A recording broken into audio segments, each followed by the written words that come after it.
Well, blimey, welcome to Studio 8.1, episode 21. It's our 21st birthday, Paul. Is it really? Good Lord, and what a special one it is too. I know, and to tell everybody how special it is, our intrepid explorer, Paul Skeldon, the editor-in-chief of all things Telemedia, Telemedia Magazine, Telemedia News, Telemedia Online, everything to do with value-added services, mobile payments, mobile messaging, which is what we're going to be featuring today in a big way, and anything to do with making the wonderful mobile ecosystem click. That's what Telemedia is. Now, we've been doing 21 of these now, and this is the first time we're trialing. Well, firstly, Paul and I are flying solo, so we don't have any backroom staff. So hopefully this will work. Paul is actually in Dublin as we speak, and he is at the he's broadcasting live from Dublin at MEF's fantastic RCS World event, which is being run in partnership with the mighty Google. And they pitch this two-day event, fantastic lineup of speakers. They're really looking at the three main benefits of RCS, which is, of course, something that we've been talking about a lot.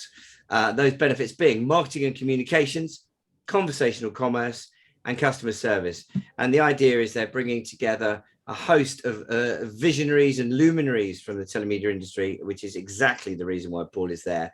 And we are going to give you an exclusive, hot off the press analysis of what we have heard and what we've learned from day one of what I think you'll agree, Paul, despite the fact that you clearly are a bit exhausted. It's been a pretty amazing event, right? It has indeed. It has indeed. It's winding down now here in the Forge, which is the sort of crucible of knowledge here in, actually in Google's Dublin HQ. Love that. Right in the heart of Dublin's newly developed Dockland. So yeah, very much all of Google. The event being run by Google and the MEF together. We've had some fantastic speakers. We've heard from everyone from Alistair Campbell, who was Tony Blair's spin doctor back in the 1990s and early 2000s.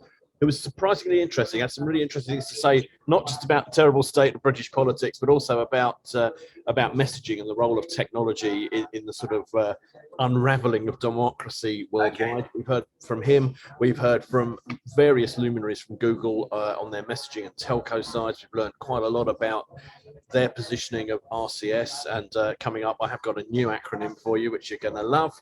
Oh, I know what it is. I know. What is it? Well, we'll come to that. It's all very exciting.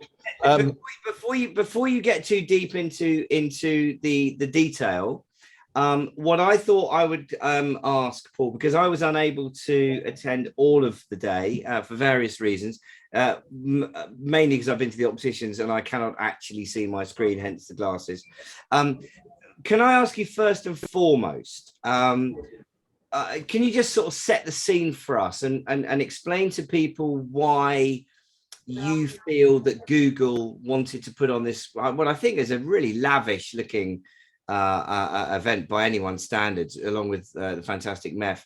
Why do you think they did that to support the promotion of RCS as a kind of general thing, just to help people understand where Google fit in with this amazing messaging opportunity? Of course, Google is Google RCS is Google's stab at creating a sort of rich messaging format. It's been sort of billed as sort of text 2.0, but it's not. It's more than that. As pointed out by one of the speakers, our friend Nick Lane from Mobile Squared, we've got to stop thinking about this as an evolution of text. This is it's an evolution of messaging. It's something that's been developed by Google. They've been working on it for 10, 15 years. It's starting to gain some momentum. It's gathering some pace. And I think they've teamed up with the MEF, who represents that sort of ecosystem of marketers and content providers and app developers and all the people that do the exciting stuff around mobile to really start to push this. There's a lot of operators here, I think, who are all very well aware of RCS, but they need to know now how to actually sort of use it and how to deal with some of the sort of issues surrounding it, sort of like worries about sort of spam and where it fits in, how to monetize it, and how to sell it to brands, all of which we've covered in detail today. But just to sort of give it a bit of context, I think the reason we've done it now is because there are 500 million RCS users. That's a big number. That's a lot of people. No, it's not anywhere near the 3.5 billion people who have an Android smartphone, but it's really big, and it's grown 50% in a year, and it's going to grow at least another 50% in the year ahead. So it is starting to snowball. It is starting to become an actual thing that people use out there in the real world, not just something we talk about at conferences. And as I say, Nick Main, sort of said beautifully about how it's not about the evolution or a replacement of SMS. It's an evolution of messaging as a whole. And he pointed out some really interesting statistics actually around how the average TV audience in the UK for the top broadcast shows, now these are ones that are broadcast, not on catch-up services and streaming platforms, but ones that are just watched when they're broadcast, is about 2.5 million people. For radio, the most listened to shows average about 3 million. Twitter, for the top brands, when they tweet out there, they're getting about 200,000 people. If you look at RCS already, it's getting about 3 million for campaigns that are being run pretty much as trials. So it's up there already with TV and radio, which is, incredible. And the click-through rates are huge as well. The 5 to 6% conversion compared to SMS, which gets about 1. Now, SMS obviously reaches billions of people, RCS fewer. But the return is already starting to look really interesting. They were talking about that 29-30%, weren't they, in one of the conferences? Yeah, absolutely. 29-30%. That was Orange and Samsung in Spain. Samsung used Orange to do an RCS campaign as a trial for selling handsets, and they saw a 291% increase in engagement and a 29% increase in sales because of RCS. And what's interesting about it is it's becoming a kind of back and forth. So for every message that's sent out, they're seeing on average, according to Mobile Square, 10 to 20 messages going backwards and forwards. So it is actually, it's conversational commerce, and this is the key tool to make that happen. But the interesting thing is, Paul, I mean, as the 35-degree boiling sunshine starts to shine through my... It's raining here. Is it? Okay. Through the United Kingdom about to hit record temperatures. What was interesting is that, I mean, what I was interested to hear was from the point of view of the telemedia industry.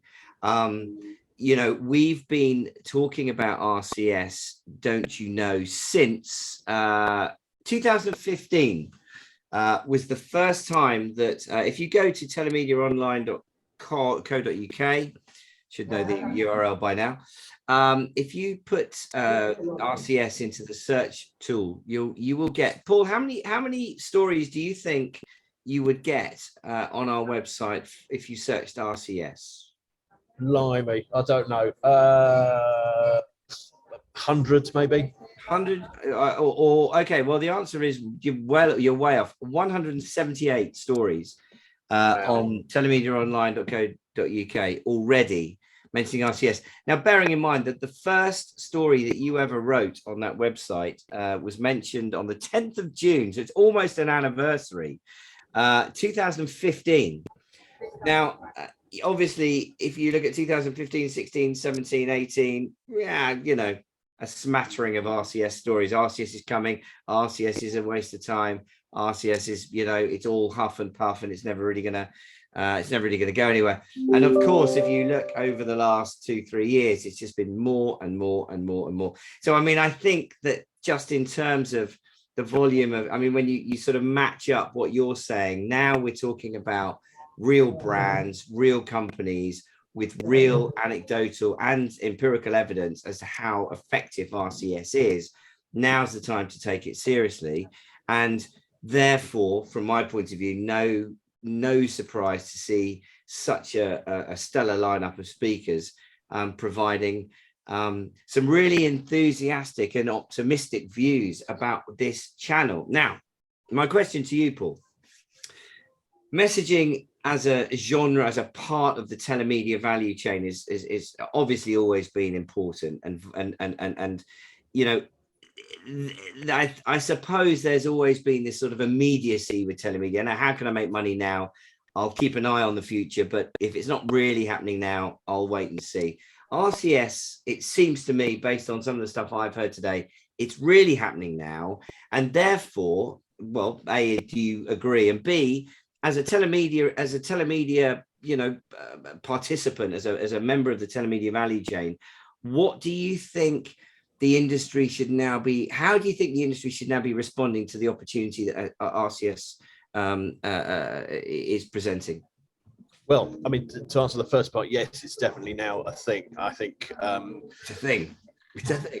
The number of users is relatively low compared to the number of handsets, but it's growing. It's going to be huge, and I think one of the messages that keeps coming out of today is you've got to stop worrying about one.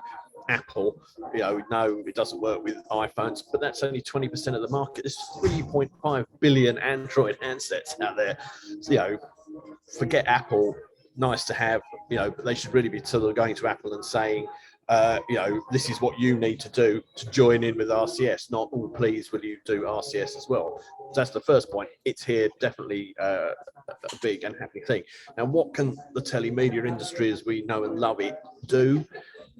Well, there's all sorts of things, I think. And I think that, the fundamental thing is that really it is the beginnings and the tool that's going to enable conversational commerce. It isn't SMS. It's always going to be a role for SMS.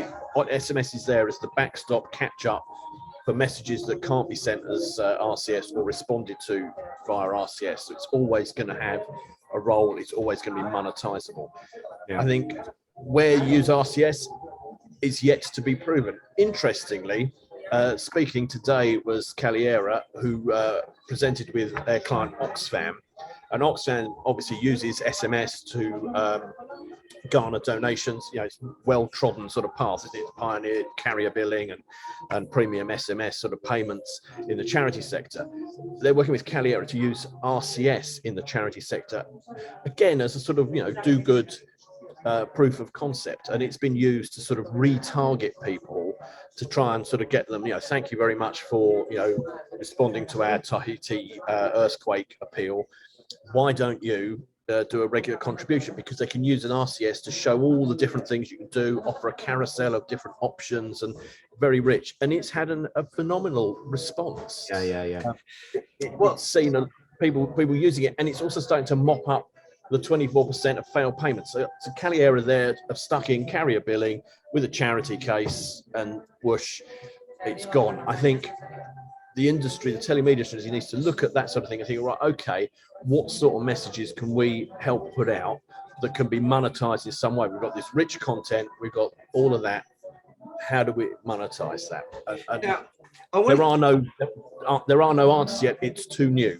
So I've just played devil's advocate with you for a minute there, Paul, because I mean, I 100% agree with you. And I think we should, really celebrate the innovation that Caliera has done with RCS in that Oxfam partnership, which is also, akin to the fantastic work that Phonics have done with, Comic Relief and all the other fantastic charity donors. So we know that charity is a great vertical in which we can start to, trial and find this, the sweet spots for these kinds of applications. Now, we ran the RCS Gets UK Boost from Oxfam, Mgage and BT story in March 2021. So that's over a year ago now.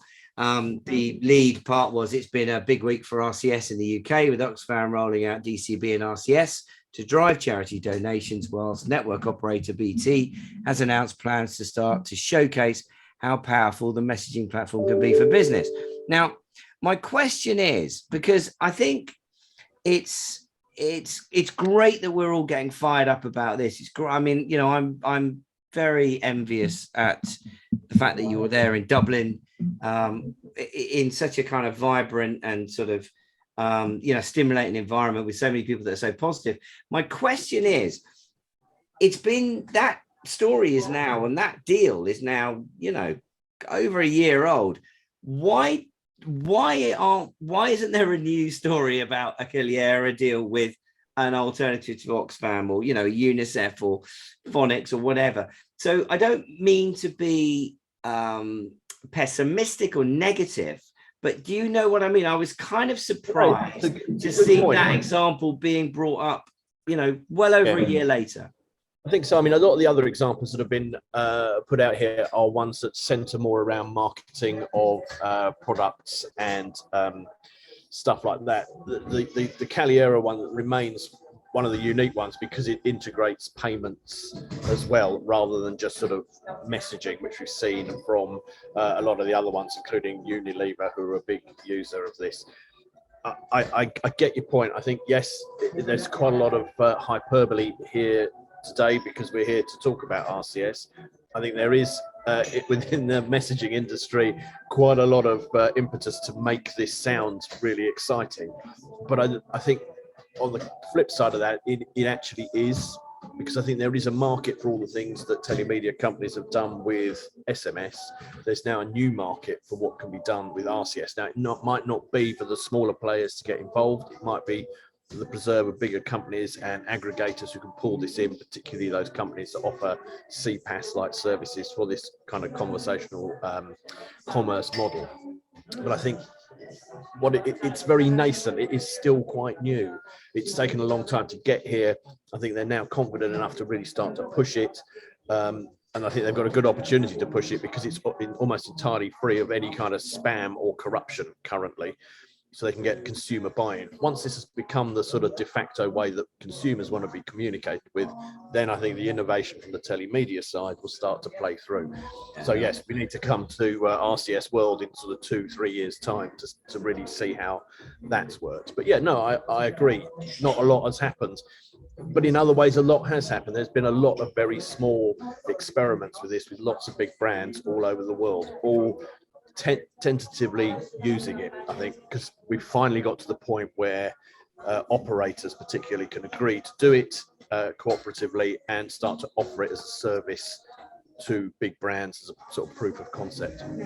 Well, I mean, yeah, I agree. And it was, I noticed that Elizabeth from BT, I can't actually see her full name here, was on several panels, wasn't she? Catherine Maguire. Sorry, Catherine. Catherine Maguire. Yes, she's been on a lot of panels and had a lot to say. But I think BT's way ahead of everybody with understanding the power of RCS and getting the network operators to work together on it. Yeah. I know she spoke very eloquently to you. There's if anyone's keen to check out your interview with her at our Telemedia 8.1 event in Barcelona earlier this year. Again, she speaks very passionately and eloquently about the opportunities. And what I think is so great about her in particular is that, we've as an industry been crying out and always celebrate support and from the operators, and she seems like a great champion. And I think, I hope going forward we see more Catherines actually, because it seems like a bit of a no-brainer from their point of view. I mean, what I would also say in terms of champions, and I don't want to scoot too far forwards, but this is not our most planned podcast, was that one of the sessions that really interested me or sort of perked my interest or pricked my interest, or whatever the expression might be. We talk a lot about Infobip, or we have talked a lot about Infobip over the last couple of years, and there was a session which called them out, and it was how Infobip and Google can help telecoms to accelerate the adoption of RCS business messaging. I would just point out that this also links into my acronym alert, which is we've all become accepting of RCS, but all of a sudden RBM becomes a thing. Now, what is the point of that? Please, come on. Well, Jarvis, let me explain. It has, yes, it threw me. I feel I've watched today the birth of an acronym. It was thrown out there. Was that the one you were talking about? Yeah, and I thought, yes. What's RBM? First of all, I thought it was IBM. I thought, why are we talking about that? What's this? And then it came up. Yes, RBM, rich business messaging. Now, I get As it. the day went on, we had people flipping between the two, saying RCS and RBM. It's horribly confusing. RCS is a messaging Stop it. technology. You've got the industry's got to stop Well, doing RCS is primarily right now being sold as a business tool. I think they've adopted the idea of rich business messaging to make that really clear that this is for businesses to contact consumers. What they ultimately want to do is use RCS in all its forms as a way that we'll all communicate. So I think So that call it rich business messaging, Paul, and not confuse the fuck out of us. Right at the end, there was a Q&A going on in there, just as we were kind of thinking, I've filled my head with all I can possibly know about this today. And one guy in the audience, I didn't catch his name, but he sort of said, the name's a problem. I don't know whether he meant RCS or RBM. That guy, I want to say right here and now, the guy who said that gets a free ticket to World Telemedia 2022 because he's there you go. by me. We'll have to track him down. But he asked this question and he said about how he's been selling RCS. He was either from a telco or he was from an aggregator, but I sadly didn't catch his name. But he said, if I say it's RCS, they're all like blank. If I say it's secure text messaging, they get it, they love it. And I think this is where it comes in. They're selling the idea of secure, rich messaging to businesses, so businesses can interact with consumers in a much more interactive and positive and rich way. And I think that's why they're trying to do this RBM thing. I agree. It's just even the people in there in the conference room are getting confused as to what they were referring to and what was what. Are they different? I don't think they are. They're the same thing. I'm so relieved to hear. Well, firstly, that we both picked up on that acronym, and that is one of the best examples of an acronym that's just kind of emerged without any explanation whatsoever. Apart from it just appeared this morning. Yeah, in the first presentation, it was just popped up on a slide, and we're all thinking, "What's that?" And if Google's fault, Google did that. Yeah, and if you don't understand it as an industry, the supply side, how on earth do you expect the consumers or the customers to understand? This is the problem. It has the name RCS is great when we're all talking about it, but out there in the real world, with people actually using it, they don't care what it's called. It just needs to have an easy name, and I think rich business messaging actually works better. Because it's the people they're trying to sell it to at the moment are going to get that. I think from a consumer point of view, it's just going to start appearing on people's phones, and no one's going to notice. They're just going to think their text messaging is just a bit better than it used to be. Yeah. Well, and I'm glad you mentioned that, because one of the points that I noticed in Nick's presentation was about the way that you ask, how do you analyze consumer response and their feelings towards RCS or text messaging or whatever, and he made a very good point about it's all about how you ask the question, and that the beauty of this is that you may receive a message from a supplier and be very happy to deal with that, and you have therefore been very positive towards the messaging channel, but you might not necessarily say, yes, I love messaging, because you don't really even make the link between those two things. And in fact, if you do, sort of reimagine it or ask the question a slightly different way, the stats again, with regards to how effective messaging are, become sort of terrifying when you look at it in comparison to all of the other relatively outdated digital channels that have been the sort of bedrock of our industry for many years. So my take on that was, I think it's important to be critical. I think it's important to ask questions, but I do think that the buzz around messaging that I can see going on behind you, and the buzz around messaging with regards to the telemedia industry in terms of how it can effectively underpin the sale of more value-added services and more premium content and more engagement.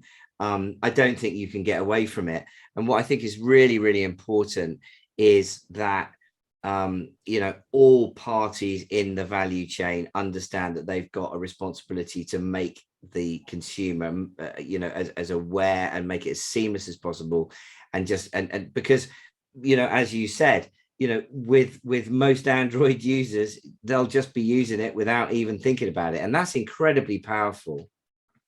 Yeah, no, absolutely. And I think as well, the other thing is that there's a halo effect around all other kinds of messaging.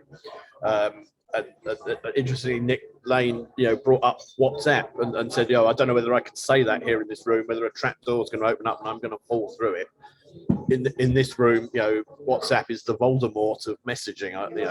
Its name should be mentioned, which got one of the few rare laughs from the meetings. I whooped, I clapped. It was glorious. Good for you.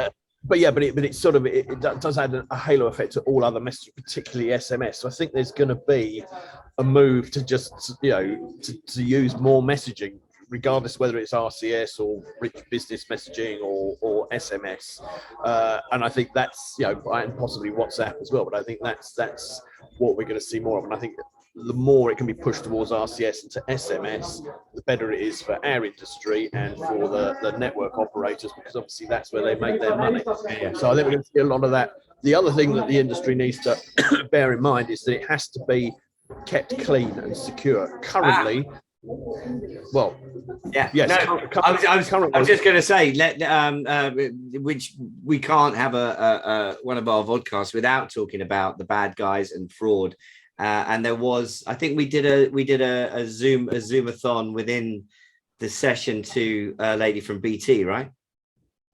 We did, yes. Well, it's been mentioned a lot, sort of latterly this afternoon. But to operate RCS at the moment, you have to get the permission of Google. So you have to be verified by Google as a business, and you have to be verified separately by the terminating network operator. So it's pretty much currently devoid of any sort of spam and that kind of thing, which I think is essential to get it off the ground. Once you open it up wider, though, whether that's possible to continue with remains to be seen. There's also a lot of bots, chatbots and AI that are going to use rich communication services, especially to drive the conversational side of it. Avoiding sort of erroneous bots is now becoming a really big problem, and there's some interesting work going on now out there to build tools that can identify those. And our friends from Upstream are here. There's certainly delegates here from Impello and Avena who are obviously got an eye on this, because they've got all those things covered in the world we live in at the moment. Where does RCS fit into that? Where do the bots fit into that? And clearly there's a lot of work going to have to go on to keep this clean. Otherwise, it'll kill it. Okay, so your prediction: will it be kept clean, or? Well, nothing ever is completely kind of, you sort of think that, well, there's all these tools out there and it's brilliant. Someone will find a way around it. Someone will find a way of scamming it, because they always do. And then the battle starts to keep up with the scammers. But as long as it can be kept relatively clean, most consumers now don't, you get a text message from a number they don't recognize. They don't click on a link in it. I mean, the same will apply to RCS. If you don't know where it's from, I'd probably click on it. The only downside is that RCS can really look very branded and glorious. If there is a way around this sort of verified by Google and the network operator, and people can make that, then it's perhaps even more susceptible to being clicked on. Yeah. But at the moment, it's not. Whether it gets to that, who knows? More questions really than answers have come out of today. It's been really interesting. It's quite inspiring to see how enthused the industry is about it. But like you say, there are a lot of questions around it. Maybe we'll hear some more tomorrow when that we resume with our RCS labs and the rest of it. But yeah, certainly given us a lot of food for thought. Yeah, I really got that. And again, we've said it before. It's I think a testament to World Telemedia, which is coming up on the 19th and 21st of October, in case you didn't realize. But testament to that event that is, since it's the last couple of years, as it's grown and become, I think, more important and gone from strength to strength. That's in no small part thanks to the input and drive from the anti-fraud guys. And you mentioned them, MCP and Impello, Upstream, Avena, of course. And I think that it's gone from being a dirty word to being a very positive thing. But also, I think that what I took from the lady from BT. I mean, forgive me for not being so well prepared, but my eyes are currently dilated, and not for a fun reason, because I have literally just come back to the optician, so I can't read her name. But I think there was this. We talked about it a couple of weeks ago. This idea of where responsibility lies, and of course, yes, the consumer has to take some responsibility, but ultimately, it has to be every single person in the value chain has to be seen and has to be taking the most rigorous steps that they possibly can, because if there's a weak link in that chain, then that's when you've got problems. And it's just, I think, a part and parcel of our industry. But also, as I think a lot of these guys have done, they've turned it into a positive and said, well, in order to engage brands with big digital campaigns, we need to make sure that our house is as in order as it can possibly be. And I feel like, in terms of the companies that we talk to, and in terms of the companies that are the big sponsors and the exhibitors at World Telemedia, in terms of the companies that are speaking at the RCS World event, I'm very optimistic. Obviously there are always going to be bad actors out there, but I think as a business, this is becoming such an important part of our industry, and such an important sales pitch rather than a negative, that, I personally have got really high hopes for our ability to continue to move forward. I mean, obviously not in a fraud-free world, but certainly in a world where most of the major stakeholders are doing their bit to at least mitigate, the worst case scenario. So, yeah, I mean, I think there's reason to be optimistic. Paul, I do feel like there's probably some free Guinness in the background, and you probably absolutely. I need to have a pint of Guinness and check my messages. So, listen, all I want to say is, listen, have a great time, mate. I'm really sorry I couldn't be with you and all of our lovely friends. Not the same that there's a lot of people here. I'd say 90% of the people here go to the Telemedia show, which is So it's very interesting. But a lot of people have been asking about your whereabouts. Thank you so much. You are missed. But here I am flying the flag for us. I really appreciate that. I really appreciate excellent. Well, good to talk to you. I'm off to go and have just the one. And, just have a couple, mate. Just a couple. You need to be up.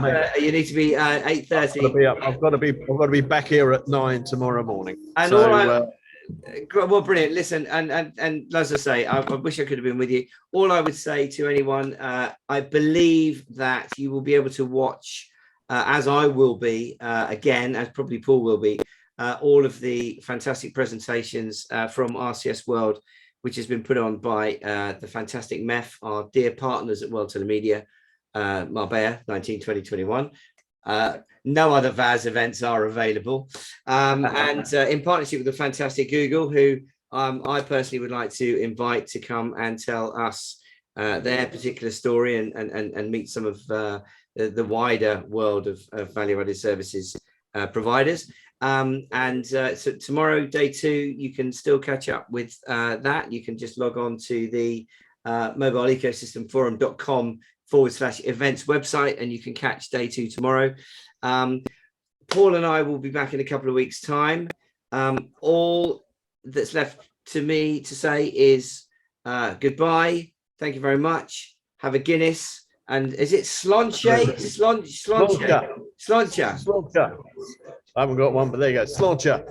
Sloncha. Over and out. See you next time. Cheers, mate. Bye.